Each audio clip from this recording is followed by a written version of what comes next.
Deep in the Himalayas, on the western edge of the Tibetan plateau, lies Ladakh, one of the highest and driest inhabited regions on Earth.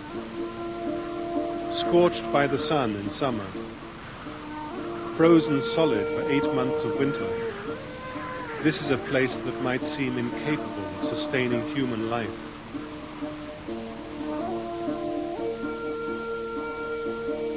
Yet over the centuries, fields have been carved out of the rocks and sand of the desert, enabling the people not only to survive, but to prosper.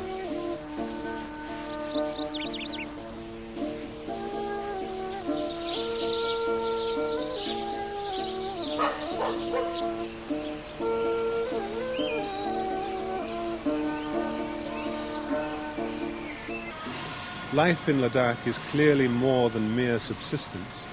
This is in fact a rich culture, one in which people are able to meet not only their material needs, but more importantly, their need to belong, both to their place on the earth and to the community of which they are a part.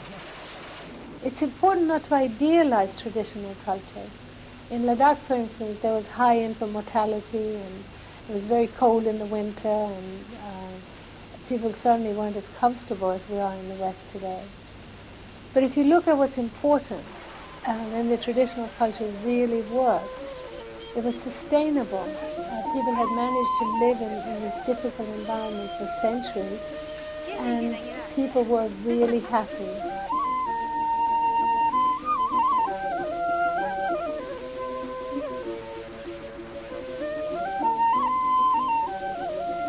But the face of Ladakh is changing.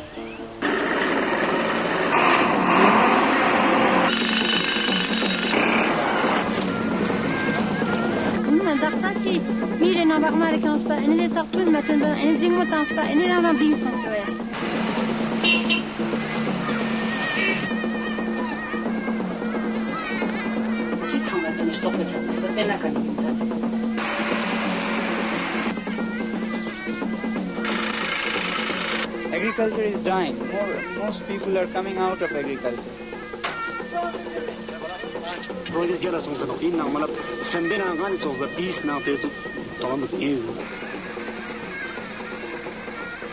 The modernization of Ladakh calls into question a number of widely held assumptions about industrial society. In fact, it challenges us to reassess the whole notion of progress. Helena Norberg-Hodge has spent much of the last 18 years in Ladakh. I know it might sound far-fetched, but I'm convinced that looking at Ladakh can actually help us to better understand what's going on in the West.